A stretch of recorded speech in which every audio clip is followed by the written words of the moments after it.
Welcome to the Make Sense with Dr. JC podcast. This podcast covers topics that expand human consciousness and performance. On the Make Sense podcast, we acknowledge that it's who you are that determines how well what you do works, and that perception is a subjective and acquired taste. When you change the way that you look at things, the things that you look at begin to change.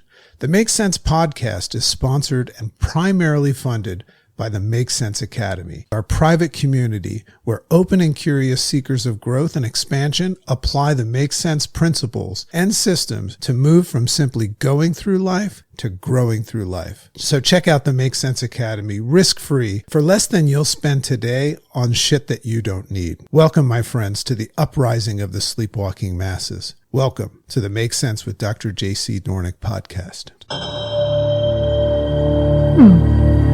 Makes sense. It's almost comical to recognize that in the Make Sense ecosystem, our cornerstone system that's there to help people reclaim control of their reality and learn to think for themselves in a world that is quickly becoming one that thinks for us. We inappropriately call this system the IRS, which stands for the Interface Response System. But when it comes to taxes, the relationship that most people have with the other IRS is complicated. We dread it. We avoid it. We joke about it, but rarely do we really understand it. Today, we're going to pull back the curtain and explore how the tax system actually works. And more importantly, how we can work with it instead of against it. Joining me today is a new friend that I originally met at an annual conference called Creative Con. He's someone who has mastered the art of navigating this strange financial landscape we're speaking of. Shawn Finnegan is the co-founder of the new highly relevant company called Tax Hive. Shawn's not only an accomplished entrepreneur and investor, he's actually the guy that you probably heard about that managed to pitch and sell Kevin O'Leary, otherwise known as Mr. Wonderful from Shark Tank, on becoming his business partner. Wait till you hear that story. From becoming jobless during the 2008 recession to building a multi-million-dollar company, Shawn knows the highs, lows, and strategic moves that it takes to succeed. Today, he's an investor and a partner in multiple ventures, including Tax Hive, helping entrepreneurs protect their assets, minimize tax liabilities, and grow their wealth. Whether you're someone who fears the IRS,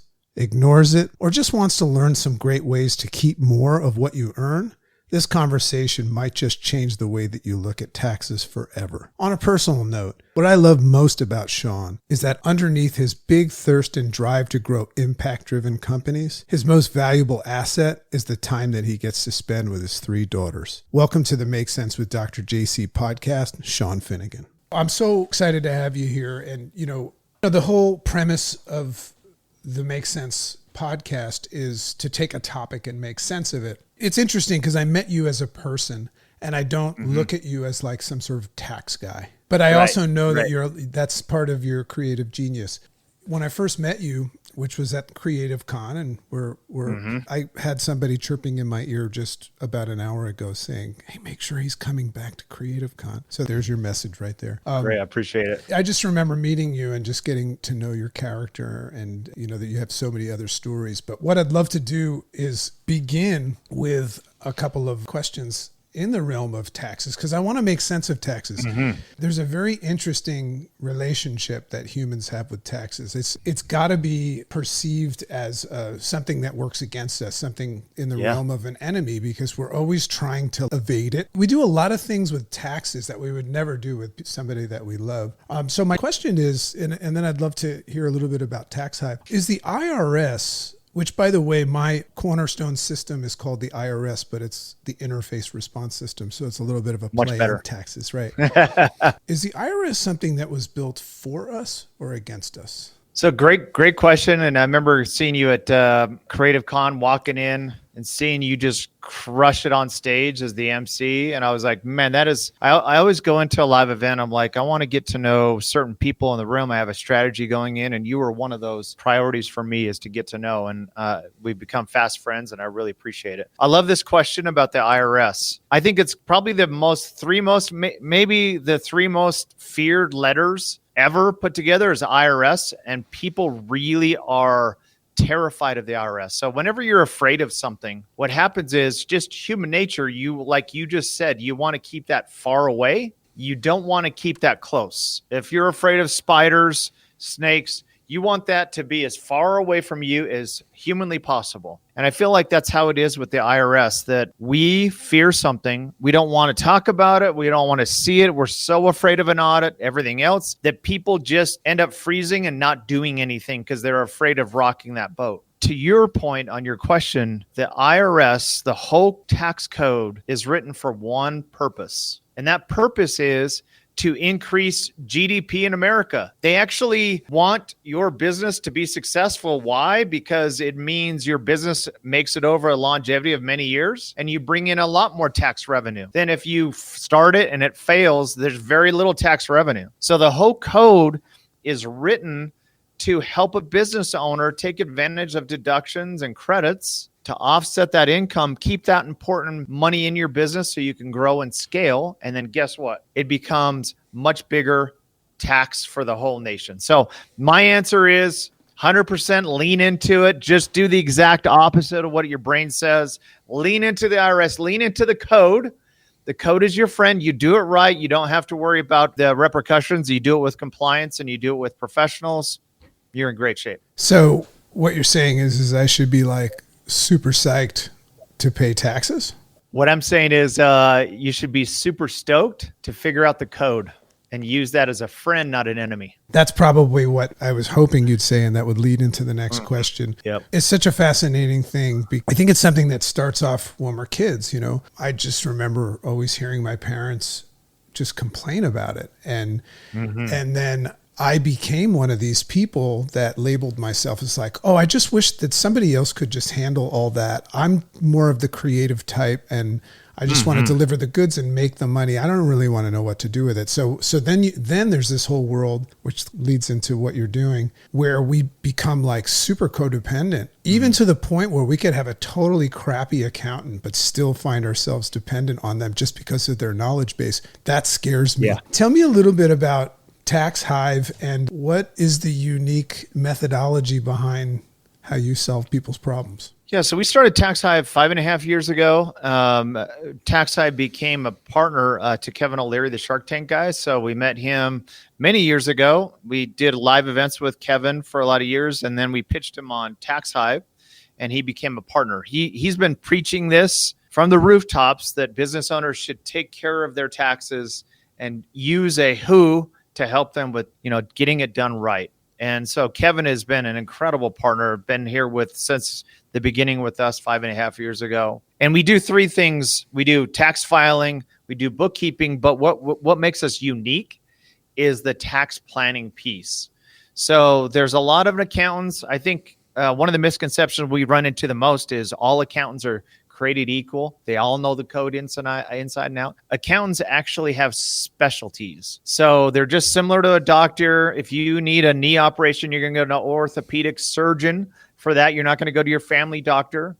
And for us, if you need actual tax planning, which is stacking up deductions to offset income, that's when you come to Tax Hive, because that's what we do. We do a lot of proactive stuff. Most accountants, they get really busy during tax time. They want you to bring your stuff to them in tax time and file, but very few of them actually do proactive forward taxation. And that's where we're completely different that way. Where does the hive come from? I mean, that's the first thing, because once again, when I hear tax, I just pretend I didn't hear it. So I hear hive. Where does the word hive come from? That's really cool. So we debated the brand and the name. If you look here, it is a true hive. I was about to say, this background behind you, I feel like, there you go. It's right here. Some purple honey coming out of it. Yes, but we're surrounded by incredible employees of Tax Hive, and we track everything. So we track how fast the reps here pick up their calls. We track satisfaction rates. We track everything that we can possibly track through the customers. And if you walk through here, I hear the same thing. So, wow, this is a buzz. There's tons of energy. And that's what you see as you walk around Tax Hive. Well, I can tell you that when I talk to my accountant, he doesn't sound anything like that. I don't know if he listens to my podcast, but so you touched on it, and I've heard you tell this story before, but it's interesting because we're doing this interview, and it is the 15th you've just celebrated your birthday, and I've shared with you that I'm going to be on the 17th. But you told that story about Kevin O'Leary and how that happened. I would love you to share that. But what's interesting, and I don't know if you heard it, I would assume you have, but he was just recently interviewed on one of my favorite podcasts, the Diary of a CEO, and everybody saw that. So like there's the Shark Tank version of him. That interview really made me say, how did Shawn land that deal? And I know it wasn't like your typical land. So if you could just share that, because that's an inspiring story. So the first time I actually met Kevin was about 8 or 9 years ago. And I was going to pitch him at the time on getting on live events. So as you see, millions of eyeballs see his brand on a regular basis. We're like, let's sell tickets. Let's promote Kevin and put him on stages. So the first time I met him was actually at his office in Toronto, Canada. He's from Toronto. His office is an incredible office right downtown. And I remember we booked an appointment with him. I had like 15, 20 minutes. And my whole purpose in my appointment initially was to, hey, I want to pitch this guy on getting on live stages, book him all across the US, promote his brand and sell tickets. And so this was in the middle of winter. So I had 30 minutes. I was I could not sleep thinking about this because he gets pitched on the hourly basis wherever he goes. So super nervous about it. And it was early in the morning. I'm heading in. It's like 10 degrees below zero. My brain is frozen. I stop in, literally, I'm 3 blocks from his office. I stop in at a 24-hour bank just to try to get my head clear because I have like 30 minutes to pitch this guy. And a thought came to me, Stephen R. Covey, first seek to understand and then to be understood. Because I was like, you know what, how many of these people around Kevin just pitch him and say, hey, this is my universe. Come over here. If I can get a shark on my universe, then we can be successful. I wanted to first seek to understand what his universe looks like and then to be understood on the opportunity. So I come in and I'm like, hey, Kevin, big fan. I watch all your stuff. I just have the one question for you. What is your brand looking like for the future? Where do you want to take this thing? Where's it going? That was my question. His answer was like 30 minutes itself. It was like, and as he started talking, he like won his best-selling book. He was actually running for Prime Minister of Canada, and I do live events. And as he's talking, I can see his whole ecosystem unfold in front of me. And then I was able to say, well, this is how we can support you and your ecosystem. Boom, boom, boom. We get you on live stages. We can sell the book. We can promote your brand. We can help you on the running for prime minister. And then it was a yes. And that was how we started our first relationship with him. And so we worked with Kevin for years, actually traveled with him on the road, promoted him on many, many stages. I've been in hotels and every kind of the belly of any hotel you can think of. Kevin and I traveled. That's how we first got to meet Kevin. I've seen a couple of other interviews where you've told stories of like what it's like to walk around with him and just watch him get pitched, like even just on the run. I love what you said. You know, I'm a big fan of communication and breaking barriers and uncrossing the arms. And it appears that Kevin was already kind of looking for you, so that worked to your advantage. But you could have blew it. I mean, like this guy, that's like auditioning for Juilliard. You know, pitching Kevin O'Leary. I love what you said, seek to understand rather than be understood. The other way that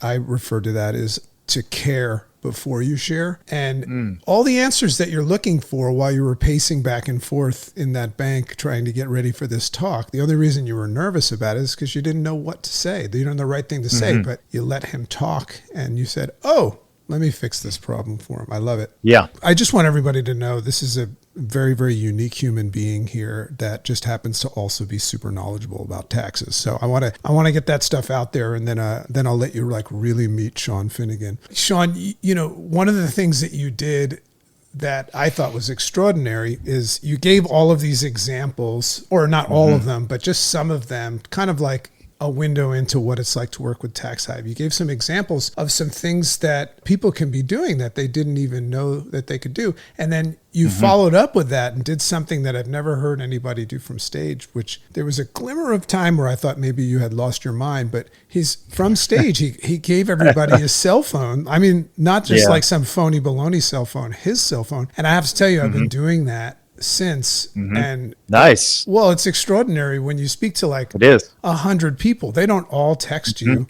but the ones that want to talk to you do. And it was pretty cool. So could you just share, I don't know, 1, 2, 3, just yummy bits of advice of things that people might not know about when it comes to taxes? Yeah. So, finishing up with the Kevin thing quickly, we stopped doing live events. We met with Kevin about 5.5 years ago, pitched him on the Tax Hive business. And he's been saying this forever. And about 2 minutes in, he stopped us and he's like, I'm in. This is something I've been looking for because I've been presenting this. Now I can have people do it with compliance with a great firm. And so we really gone down the path of, okay, how do we figure out what the average business owner needs? Not the big business owners. They know exactly. They have departments for that. They can go to the big 4 accounting firms. But what about the Main Street business that needs, 10,000 of that business means make it or break it sometimes. How do we help that small business owner? And so we've really, as a team, gone down the path of really, there's, over 1,400 deductions you can take. And our team specializes on those deductions and then figuring out what the right fit is for this business owner so you can stack up deductions. Most business owners take 1 or 2. They could probably take 5 or 6 or whatever the number is. They could take a lot more. And generally it's because you nailed it. They've never even heard of these things. They've heard of the basic ones, the card, everything else. So there's just a few that every business owner, it's accessible, you should do. There's 3. I would give you a quick 3. Number 1, if you love golf, I really like golf. At one point in my life, I lived in Augusta, Georgia. I snuck out on the course in the middle of the night because I wanted to see that spiritual hallowed ground place. And it is amazing. And if you stand there on the course and you look around, what you see is there's 0 hotels in that area. All you see, as far as the eye can see, is just neighborhood after neighborhood. So the Augusta National Tournament is for 2 weeks a year. 250,000 people descend on this small town of Augusta, Georgia every year. Anyone who lives in Augusta, Georgia, they're like, I want out of this town. So they go fishing, they go on vacation for 2 weeks. And what do they do with their home? They rent it out. Not for B&B rates. If you go to peerspace.com, you can see what your home can rent out for. But they rent it out for kind of Marriott ballroom level rates. And so many times it's $1,000, $2,000 a day, whatever that number is. Then they go out of town for 2 weeks. So they come back, call it $30,000 in revenue. For years they did this and they got tired of paying taxes. They got a lobbyist, went in front of Congress, said, hey, let's get a carve out for us. We want to be able to save this money and not pay it for this $30,000. So 10 grand would have gone to taxes. So federal made it a code and now it's Rule 280A. Nickname is the Augusta Rule. Now what that means for every business owner watching this is you can rent out your personal residence to your business. Your business cuts a check. It's the best check you ever cut from your business right to your personal property. And that money that you pay yourself is tax-free.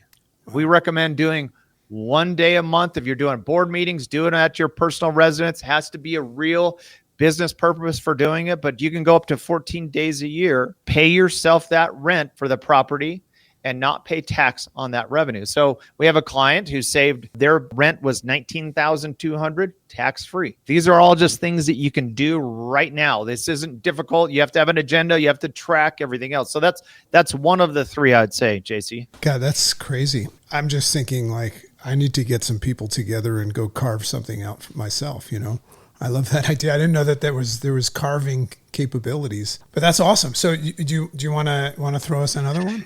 Yeah. So I'll hit you with a couple more, and then I'll give you one that's an interesting one that just came out in the Big Beautiful Bill. But a second one is very simply in 2025, you can actually pay your child, your home dependents. You can pay your children $19,000 per child per year. They have to do real functions in your business. I love this one because I think every business owner, small business owner, should sit down with your family, sit in front of a board, make a list of all the operational duties of each child, and actually teach them real job skills. I mean, there's the theoretical side of learning. And then what I feel is the best is the mentoring and the mentorship side of learning, I feel is far superior. So you as a business owner can help your child learn the game of business, and you can pay each child $19,000 a year tax-free.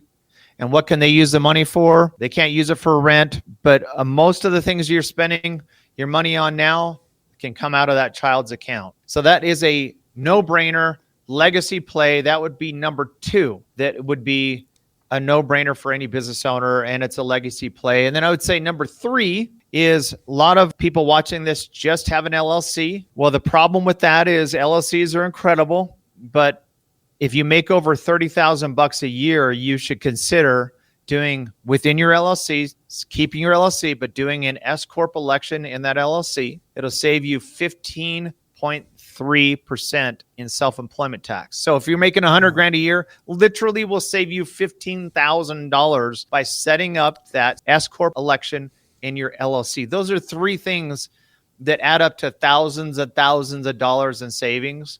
And I'll give you the bonus for this interesting. There's a lot of really interesting things that have come out of the big, beautiful bill. One that's never been done in history is you can actually, when you purchase a car, any kind of car, as long as it's made in the USA, you can write off the interest you pay in payments of that car.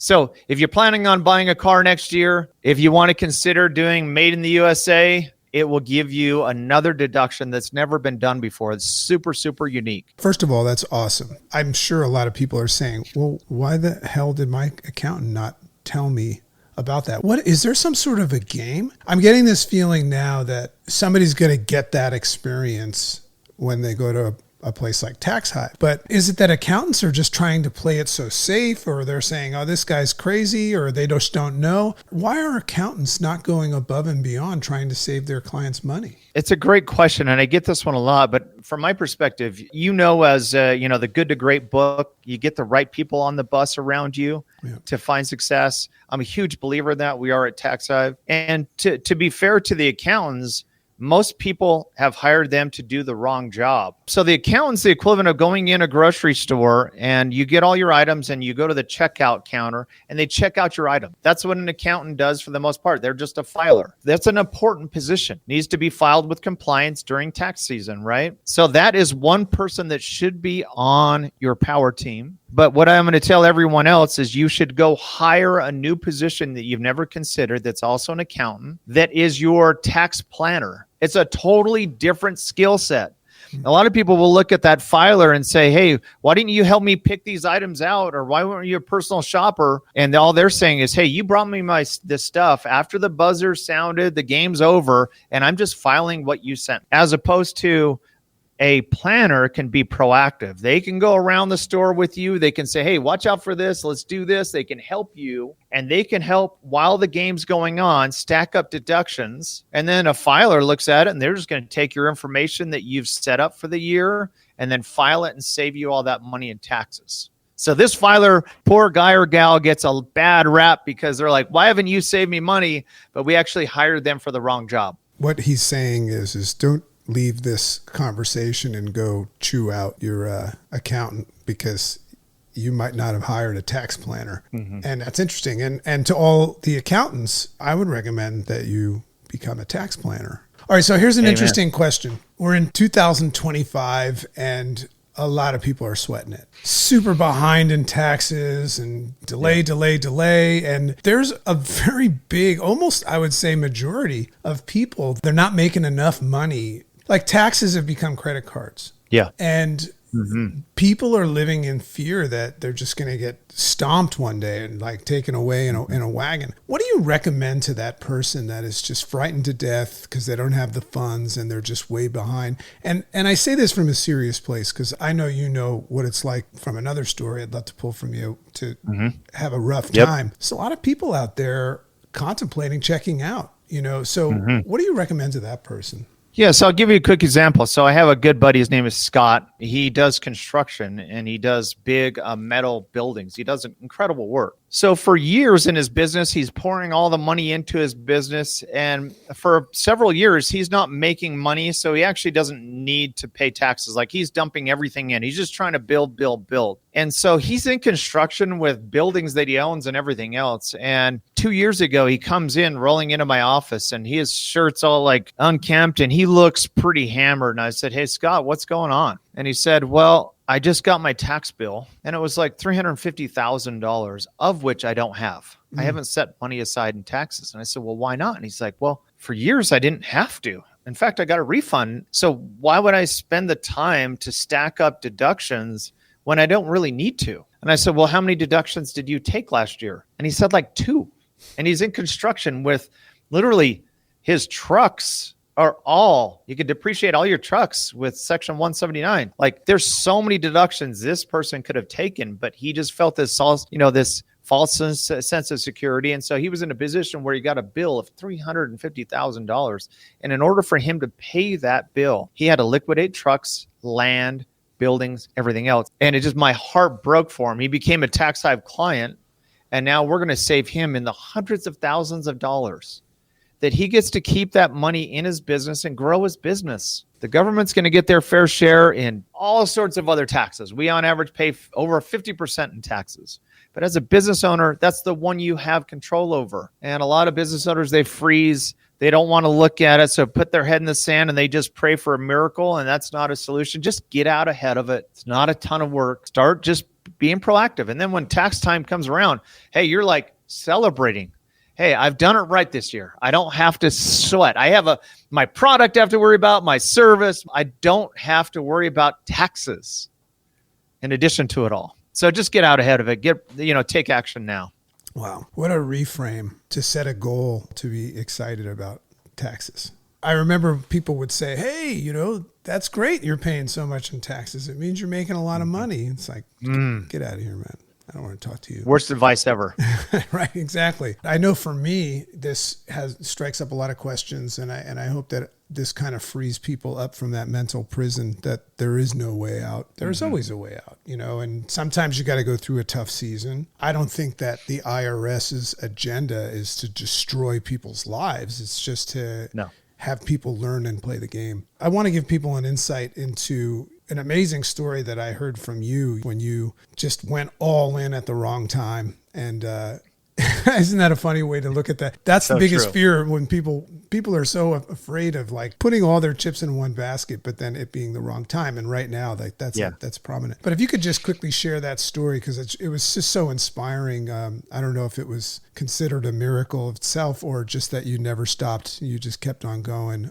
But the story. I'd love you to share that. Yeah. So like me growing up, I was raised by a father who was a bookstore manager for 40 years, literally stayed at one place as a manager of a bookstore, even keel, never made much money at all. And then I have this mom who, raising 5 kids on a fixed income, was the ultimate side hustle mom, butt kicker. It's like the Rich Dad Poor Dad book. It's like I had this even keel, knows how much he's going to make down to the penny, to this side hustle mom who's just the ultimate marketer and did preschool, sold pizzas, all sorts of stuff. And I really wanted to take after my mom. So I never wanted to be an astronaut. I wanted to be a business owner. So I was always looking for my shot. You know what I mean? And I decided to take my shot in 2009, which I wish someone would have shaken me in 2009 and said, don't take your shot right now. It was a really bad recession going on. It was a really tough time of our nation's history. And I decided now is the time for me to go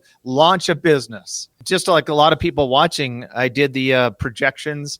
So I had a spreadsheet. I put in my projections in my spreadsheet. According to the spreadsheet, I started figuring this thing out and I would become a multimillionaire. So I call it my aha moment, my spreadsheet millionaire moment, right? So I saw this number and I was like, oh man, even if I did this number, I could make this much. And it was a lot of money. So I was really excited about this business. The whole business was to do these live events, promote big brands, sell tickets, go crush it. So I'm excited. 2009, I literally am going to a sandwich shop with my spreadsheet every day to just plan this business. And now I have very little in savings. I don't come from money. I'm not going to call my dad and say, hey, can you cut me $250,000 to start this business? So literally the bootstrap to start. And then I was like, in order for me to keep this business going, I need to go raise funds. And I've never raised a penny in my life. So I launch out there and I go talking to many angel investors, just individual investors. And I, through networking, met with 70 investors over many months, many no's. My first pitch was my worst pitch, just with like anything in business.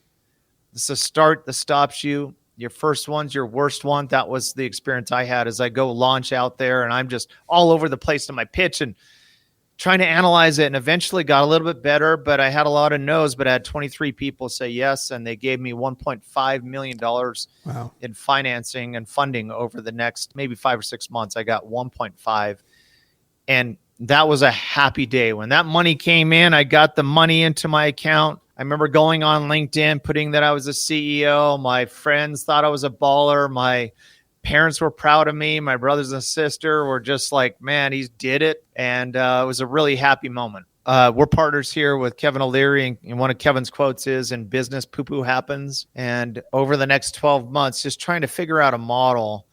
Poo-poo happened to me. My first event was a total dud. Direct mail was hit by a hurricane. Still had to pay David Bach tens of thousands of dollars to speak on stage. Just disaster after disaster. And during that time, I got so knee deep in crocodiles that I just felt this constant pressure of losing money, hemorrhaging money at times, overhead, mistakes, costly mistakes, everything you can think of over the next 12 months. I felt like an island by the end of the 12 months, just trying to figure this thing out. And at the end of 12 months, it was, I lost the 1.5, but it was worse than that because I put my house up for literally on the hawk. So I leveraged my house and my only car I leveraged to try to keep this thing going. Hadn't paid myself in months, anything, no savings in the bank. So I felt like this failure and just a pounds per square inch pressure, because what about the family? You're looking, I have 3 little girls at the time, and I'm looking at these little girls and I can't even put food on the table. What about your friends and family thought you were awesome? Your parents thought you were amazing. What about the people at the office that thought you were amazing and had faith in you and confidence that they signed on the dotted line saying, I'm going to work for you? What about 23 people that gave me 1.5 million? That's hard-earned dollars that they had to work really hard for in order to invest. Rock bottom for me was on a Thursday night because Friday payroll was due, and that was like at the end of my rope. Payroll was like $3,500, and I had $2,000 in the bank, something like that. And I'm literally praying for a miracle. Friday morning hits. Like that night, I don't sleep. I just look at the ceiling all night long. Because what does it mean on Friday? I have to tell people that spent their 40 hours that week working for me that I can't pay you. That's a painful, hard time. So I'm praying for a miracle on Friday morning. A miracle doesn't come. I go to lunch and I'm like, have I overturned every rock? Have I looked in every place? I don't even have $1,000 in the world that I can go leverage or find. And I'm leaving to come back from this lunch to go explain to the team what's going on. And I get a phone call from my controller, and she's like, hey, Shawn, I was digging through the safe and I found $3,000 in petty cash. What do you want me to do with it? And I was like, well, I want you to hang on to that money. And I screeched my tires and I drove back to the office. I picked up the $3,000 in cash. I went to the bank. It clears instantly. So I cleared that money and I went into the teller. I remember just physically writing each individual this contract called the check and hand delivering, going back to the office, hand delivering each individual, looking them in the eyes, like how hard that was to deliver this check. And from there, I said, like I was asking, business owners, what's more motivational, the pain and failures or is the success? And for me, I was motivated by failure in that moment more than anything I've ever been motivated by in my life. And I said, well, today is the day I have to make changes starting now. And I started analyzing and became an expert that afternoon on all the mistakes. I made a list. And what I found was my biggest mistake I'd made over the 12 months was I stopped building relationships in business. I was so knee deep in crocodiles, my head was in the sand, that I stopped reaching out. I stopped building alliances. I stopped talking to other people because I felt like I was the high flying CEO that could go figure it out themselves. Had I gone through some of these problems and either gotten some mentors to help me, or had I helped other people who have communities, what if I'd have reached out to them and I could have put my product on their stage and vice versa? Instead, I just felt like I was the king of the world for many months, and then the money's gone. And I decided that afternoon to reach out to some of my people in my network. That's the best place to start. And I reached out to a couple of individuals I'd known for years that were super successful. They came on board ultimately as a partner. It was incredible seeing them. They were relationship experts. They came on board, and then I saw that they brought a big truckload of these relationships. I'm like, whoa, and this relationship, and this relationship. And all of a sudden, we went on this run. And we went on this crazy run over the next 12 months. I was able to pay off all of those original investors, the 1.5 plus interest to all of them, took the business back personally. And it was only because of that one thing and building relationships in business. And ever since then, I've literally made a covenant that I am going to get comfortable, be uncomfortable, and I reach out of my comfort zone. If Creative Con calls me, I'm going to be there. If JC is like, hey, jump on this incredible podcast, let's do that. I'm on, and just get comfortable doing this stuff, because that's what you have to do if you want to scale your business. Super cool. What I love about that is that you're there now. Was that insane story any part of the igniting motivation behind Tax Hive? Was it motivated by like helping that guy out? What was that about? Yeah, so I think, like Tax Hive could have operated without relationship with Kevin, and we'd have done solid. But in the spirit of building the relationships and scaling the relationships, like, who is someone we have a good relationship with that if we put their face and their likeness image on the marketing, we could get a multiple on what we're doing. And I think that's anyone watching this. There's influencers. You have a community. Reach out to people and just say, hey, I'd like to do a collaboration and work together. So the whole kind of idea behind Kevin is like, hey, let's actually get a relationship built here and form an allegiance between each other and then scale this thing. And that's what we experience. And part of it is coming from that background. It's fun to know you at a phase where you've recovered and succeeded, and obviously are probably poised for bigger and better success than ever. I'm excited to find out what happens with you on a regular basis. Appreciate it. One interesting question, and I think that I've heard you somewhere speak about this. What is it that lies ahead in the realm of AI and taxes? I know that this is something interesting because a lot of people are using like online services, and I don't know anything about that. Are you guys integrating AI? Is it something to be excited about or no? Mm-hmm. Yeah. So accountants, it's generally a pretty archaic space. So a lot of accountants, we've actually seen accountants still using paper files. So gives you an idea of kind of what the industry is. There's ones who have great tech, but we've invested heavy in tech. The customers will fall through the cracks unless you have very good tech, good tracking. You cannot scale without it. It's required. And there's a lot of heavy lifting when it comes to doing someone's taxes. Like, you have to pull up their last year's taxes. You have to gather a lot of information. And if you talk to anyone in the accounting world, that is a heavy lift. Why do you never generally leave your accountant? Is because you've done all that heavy lifting up front where you've submitted last year's taxes and all this stuff. So Tax Hive is very much invested in AI, helping that process with the client to make it as intuitive as possible, that when you onboard, it's a simple process, and using AI at multiple different levels to help gather information. And then we have a vault that keeps all your information there, and it's safe, that the customer can look back on, and they have a portal that they can log into at any time. And that process has made all the difference. Now you can scale. Now you can bring on multiple customers and put them into a system because they're tracking at every level, and each customer has their own login and everything else. And we heavily rely on AI on the gathering of information in that whole process.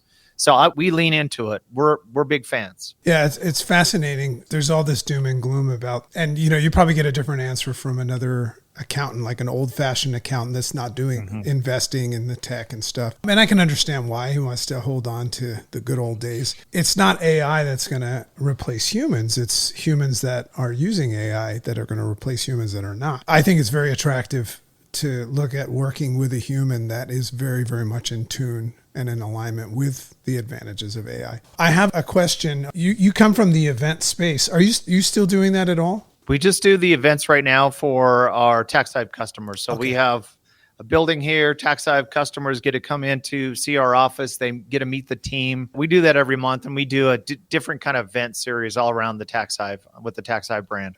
I recently became friends, and I'm going to mention his name just because he gave me just an awesome question. This is just a big shot in the personal growth, self-development event arena. His name is Giovanni Marsico. And, this is a guy that does events with Seth Godin and Simon Sinek and all those dudes. Anyway, he asked me a question, and I'm bringing it to you today, and you have no idea what this question is. So good luck. Here's the way it goes. What is your impossible dream? And let me explain what I mean.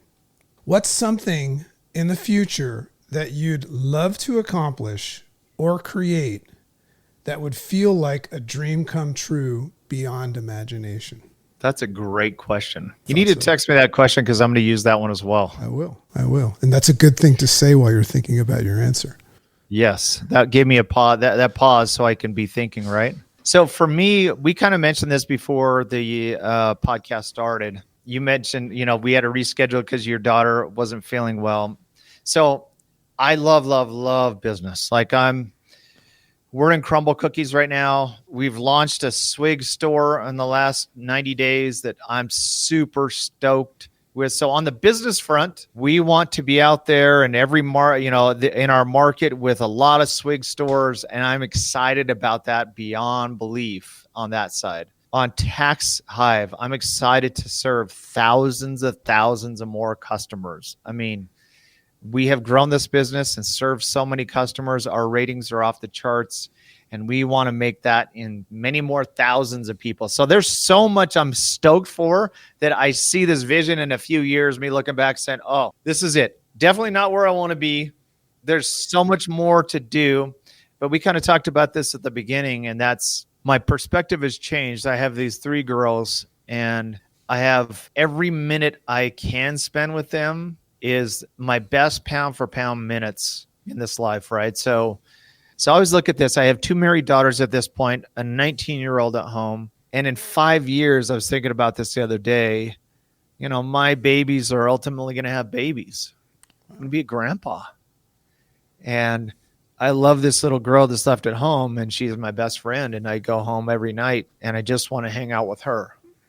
And so my future vision in 5-10 years looks different than it did when I was in my 30s, when I was just grinding. I was like just trying to put food on the table, just trying to make things work.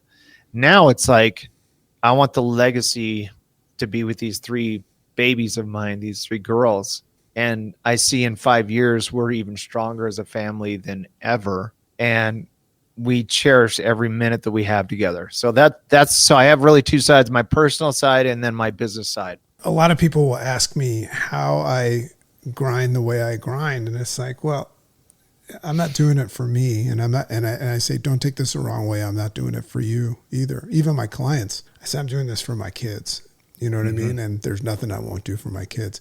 What's great about your perspective, and my answer was similar to that, is this idea is you could spend your whole life working for your kids and never spending time with them. So the perspective shift is important, is, live your life around what matters most. Spend the time with the kids first, because it's not worth it. It's not worth it, So cool, man. Thank you so much for coming here. So we've got the people that are like, oh, I'm calling this guy. And then you got the people that are calling, I don't know if I want to let them know how screwed I am. How should somebody approach you? Yeah. So we built a technology called the Business Blueprint. It's free. We'll make sure you get a link to it. So anyone watching this, that is the best place to take that first step. Because a lot of people watching this will be like, I don't know where really I am. Can I actually save money in taxes? Is this something that's a fit? The blueprint, it takes 5 to 6 minutes to fill out, 17 questions. Very intuitive, the way we built the tech. And then that report gets sent to your email that will give you a series of things that you can do. If you never use Tax Hive service, you can use that blueprint to say, hey, these are things I can save right now and I could go to work on. So the Business Blueprint is an important step. That is the best place. We would love to chat with you. It's a painless thing. Sometimes we're like, oh, do I have to talk to someone? We make it painless. We just ask you a series of questions to seek to understand what your business is and how you're doing. And then we'll tell you if we can help you and save you some money. And so really, those are the 2 paths. Talk to our team. They're very friendly. They're great people. You could talk to them and get an idea of what can help you. Definitely start with the blueprint. Generally you can show where you can save thousands of dollars right now. Thank you so much. This was an interesting one. I was excited to speak to you just because I consider you a friend and, somebody that I'm a bit enamored by. But at the same time, I was confused. I have a weird relationship with taxes as well. Cause I carry some scars and things like that. Yeah. I saw some things happen with my parents, but I think what I love about this episode is that, and I don't know if maybe you work for the IRS or something, they've sent you here secretly, but you kind of have somehow lifted the dark cloud off of something, that I think it's really important to free yourself from that negative relationship you have and maybe turn it into a positive, So thanks so much for being here. That. Excited to have you on here again one day for your next move with Crumble or Swig. Well, it's an honor. I mean, the second I met you, we had this relationship. You were emceeing the whole event. And I remember just the way you were dressed, man, just like bang. You had the glasses as part of your brand. It worked. It was like instant kindred spirits right when I met you, and fast friends. So it's a real honor that you invited me on the show. I really appreciate it. Well, this would be what we call one for the vault. Thanks so much. Thank you, JC. Remember, all of the links to the information and resources that we discussed on this episode, you'll be able to find in the notes of the podcast and any videos associated with it. But most importantly, remember this. If you learned something today, give it away. That's how it's going to stay. So have a nice day. We'll see you next time. Makes sense.